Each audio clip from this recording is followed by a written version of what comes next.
Hello everyone, I am Mandeep. This is a video lesson on message writing. Let us first discuss the purpose of writing message. Why do we write message? To make a request to someone to do some work or to give some important information about a test or about an important lecture or an important meeting. Message is basically given and taken through a telephone call. Message involves more than one person. One is who makes the call, another is who receives the call, the third person is the one for whom the message is meant or for whom the message is written. It is used at home among family members to pass necessary information. It is used at office or any other workplace among colleagues to pass task completion orders or task completion reminders, etc. Unlike letters, message has only one format. Either the telephonic message is for home or official purpose, there's only one format of message writing. Write the message in reported speech. Means direct speech is converted to indirect speech. That is clearly explained in the upcoming slides of this video. Make sure you double check for grammatical accuracy and spellings. They carry marks. Like there should be no error related to grammar and spellings in the message. Write the message in box. In order to convey accurate information to a third person, we should be very alert in writing a message.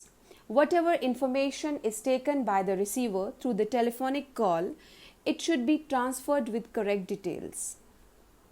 Language of the message should be lucid, precise, and concrete to avoid confusion.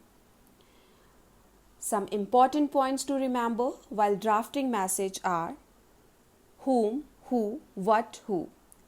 Whom is the message meant for, who called or gave the message, what is the message, who received the message.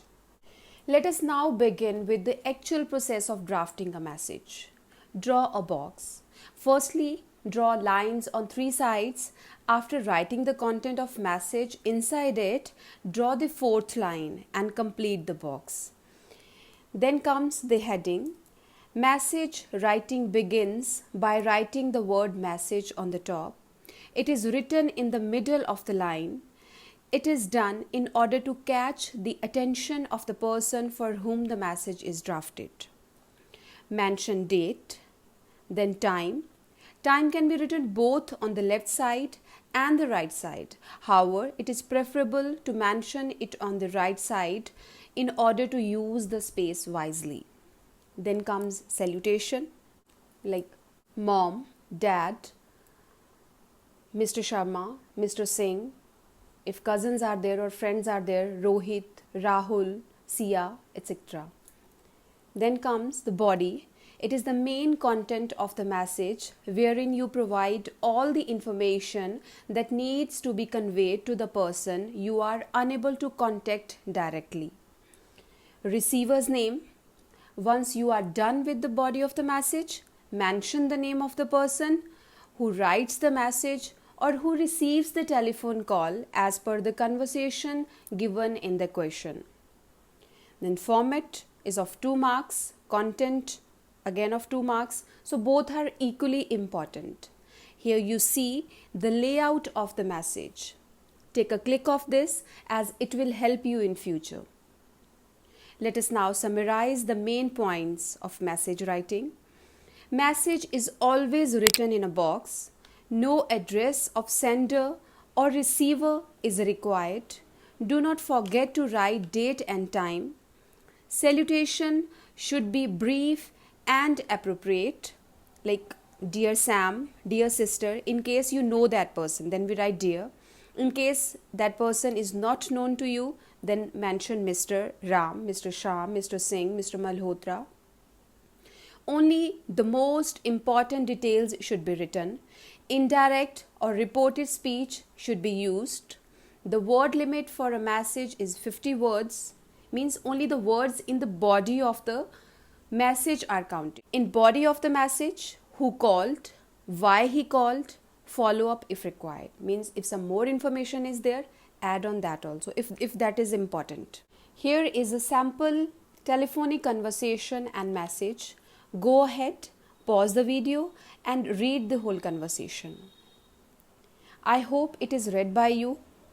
Here, Amrita calls up to contact her classmate Priyanka, right?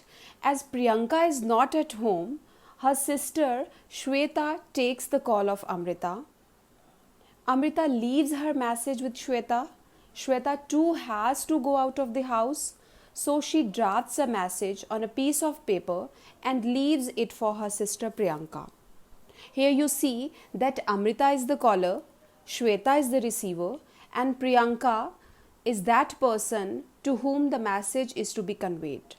So mainly 3 persons are involved in message writing. You have to be very careful while handling all 3 main characters. The answer can be written in this way, like box, first of all 3-sided box, then the word message, then date.